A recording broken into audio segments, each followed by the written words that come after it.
Hi students, chapter 5 arithmetic progression లో last క్లాస్లో 6th and 7th problems discuss చేసుకున్నాం కదా.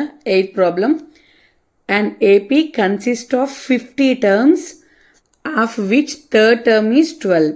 సో థర్డ్ టర్మ్ 12 అని ఇచ్చారు అండ్ ద టర్మ్ ఈజ్ 106. అంటే A50th టర్మ్ అన్నారు కాబట్టి A50 106 అంటున్నారు.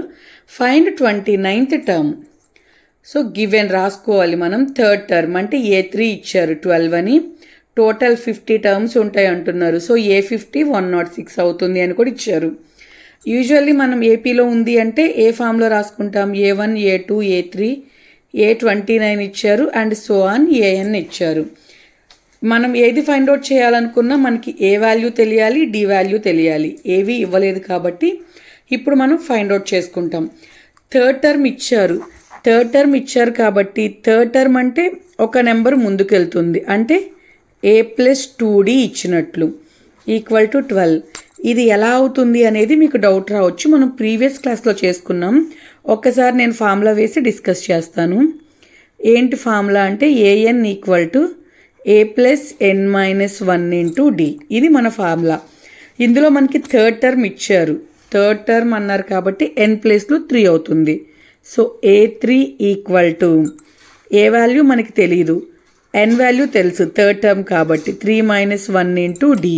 So A3 equal to A+3-1 అంటే 2. సో A3 అంటే ఎప్పుడు కూడా ఒక నెంబర్ బిఫోర్కి వెళ్తుంది కాబట్టి A+2D. నేను అదే డైరెక్ట్గా రాసుకున్నాను, ఇంత చేయకుండా. ఇది చేసైనా రాసుకోవచ్చు లేదా డైరెక్ట్గా ఒక నెంబర్ ముందైనా రాసుకోవచ్చు. A+2D equal to 12. ఇది ఈక్వేషన్ 1 అనుకుంటున్నా నేను.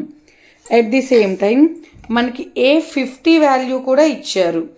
A50 అంటే A+49D ఈక్వల్ టు మనకి A50 వాల్యూ ఎంత ఇచ్చారు, 106 ఇచ్చారు.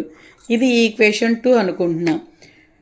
ఎలా 49 వచ్చింది అంటే ఎప్పుడైనా సరే ఇచ్చిన నెంబర్ ఏముందో దానికన్నా ఒకటి తగ్గుతుంది. A+49D కావాలంటే మీరు సేమ్ ఈ ఫార్ములాలో వేసి సబ్స్టిట్యూట్ చేసుకున్న ఇదే ఈక్వేషన్ వస్తుంది. ఇప్పుడు సాల్వింగ్ ఈక్వేషన్ 1 and 2. ఇది ఈక్వేషన్ 1, ఇది ఈక్వేషన్ 2 కాబట్టి సాల్వింగ్ ఈక్వేషన్ 1 and 2 ఈ రెండింటిని సాల్వ్ చేసుకుంటే A+2D equal to 12, A+49D equal to 106. So solve చేయాలి అంటే అన్నిటికీ మైనస్ సింబల్ వేసుకుంటున్నా. సబ్ట్రాక్షన్ చేసుకుంటే +A - A అనేది క్యాన్సిల్ అయిపోతుంది. +2 - 49 అంటే -47D ఈక్వల్ టు -12 +12 - 106 అంటే సబ్ట్రాక్ట్ చేసుకొని మైనస్ సింబల్ వేసుకుంటాం కాబట్టి -94. 2 సైడ్స్ ఉన్న మైనస్ క్యాన్సిల్ అవుతుంది. D equal to 94/47. So 47 2s 94 కాబట్టి మనకి D వాల్యూ ఎంత వచ్చింది అంటే 2. ఇప్పుడు ఈ D వాల్యూని ఏదో ఒక ఈక్వేషన్లో సబ్స్టిట్యూట్ చేసుకుంటే ఏ వాల్యూ వస్తుంది. నేను ఫస్ట్ ఈక్వేషన్ తీసుకుంటున్నాను. ఏంటి అంటే A+2D ఈక్వల్ టు 12. అందులో D వాల్యూని సబ్స్టిట్యూట్ చేసుకుంటే 2 × 2. సో 2 2s అనేది 4 అవుతుంది. +4 ఆపోజిట్ సైడ్కి వెళ్తే -4 అవుతుంది. సో A ఈక్వల్ టు 12 - 4 అంటే మనకి ఏ వాల్యూ ఎంత వచ్చింది అంటే 8. 2 2s 4 కాబట్టి +4 ఆపోజిట్ సైడ్కి వెళ్తే -4.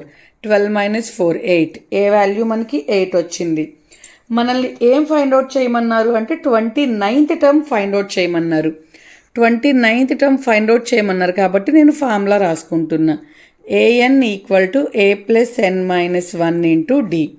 ఇందులో n వాల్యూ ఎంత అంటే 29, ఎందుకంటే 29th టర్మ్ ఫైండ్ అవుట్ చేయమన్నారు.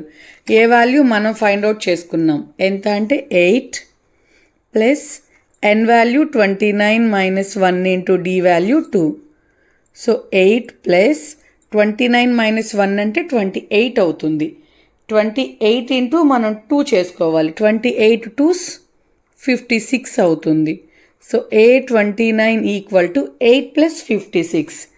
ఆన్సర్ 64. A29 వాల్యూ ఎంత అంటే 64. ఇది problem. Next 9th problem.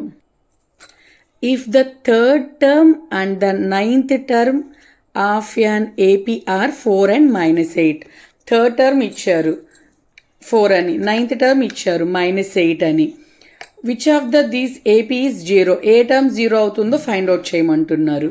So మనం రాసుకున్నాం థర్డ్ టర్మ్ నైన్త్ టర్మ్ అని. ఇక్కడ ఇలా ఫార్ములాలో వేసుకొని సబ్స్టిట్యూట్ చేసుకున్న మనకి థర్డ్ టర్మ్ ఎలా రాయాలో వస్తుంది.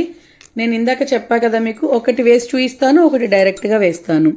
థర్డ్ టర్మ్ ఇచ్చారు కాబట్టి n వాల్యూ 3 అవుతుంది. A3 = A plus n value 3 అవుతుంది, 3 - 1 into D. So A3 = A plus 3 - 1 అంటే 2D. బట్ మన దగ్గర A3 వాల్యూ ఉంది, ఎంత అంటే 4. So A plus 2D = 4. ఇది ఈక్వేషన్ 1 అనుకుంటున్నాం.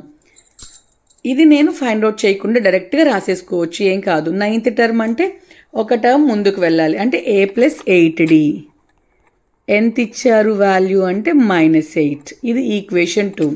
ఇప్పుడు ఈ రెండింటిని మనం సాల్వ్ చేసుకుంటే, సో ఇక్కడ మైనస్ ఉంది కాబట్టి ప్లస్ అవుతుంది. +A - A క్యాన్సిల్ అవుతుంది. 2D - 8D అంటే -6D = 8 + 4 12. D = 12/-6. సో నాకు D వాల్యూ ఎంత వచ్చింది అంటే -2 వచ్చింది. ఈ D వాల్యూని ఏదో ఒక ఈక్వేషన్లో సబ్స్టిట్యూట్ చేసుకుంటే మనకి A వాల్యూ వస్తుంది. నేను ఫస్ట్ ఈక్వేషన్ తీసుకుంటున్నాను. A + 2D = 4. A + 2 into D value -2 = 4. 2 into 2 4 అవుతుంది. Plus into minus minus -4. -4 opposite సైడ్కి వెళ్తే +4 అవుతుంది. కాబట్టి 4 + 4. ఏ వాల్యూ ఎంత వచ్చింది అంటే 8 వచ్చింది. ఇప్పుడు మనల్ని nth టర్మ్ ఫైండ్ అవుట్ చేసుకుందాం. ఏ టర్మ్ అని అడిగారు కాబట్టి మనం nth టర్మ్కి ఫార్ములా ఏంటి? an = A plus n-1 into D. nth టర్మే మనం ఫైండ్ అవుట్ చేయాలి కాబట్టి మనకి n వాల్యూ తెలీదు. సో an = ఏ వాల్యూ తెలిసి ఇప్పుడే ఫైండ్ అవుట్ చేసుకున్నాం, 8 plus n-1 into D value కూడా మనం ఫైండ్ అవుట్ చేసాం, -2 D వాల్యూ. సో 8 ఇక్కడ 2 అనేది ఈ రెండింటిని మల్టిప్లై చేస్తుంది కాబట్టి -2 into n -2n minus into minus plus అవుతుంది. సో 2 into 1 2 అవుతుంది, +2. సో 8 + 2 అంటే 10 అవుతుంది కాబట్టి 10 - 2n. an వాల్యూ ఏమని ఇచ్చారు మనకి? 0 అని ఇచ్చారు. 0 అని ఇచ్చారు కాబట్టి ఈక్వేషన్ మొత్తాన్ని 0కి ఈక్వల్ చేసాం.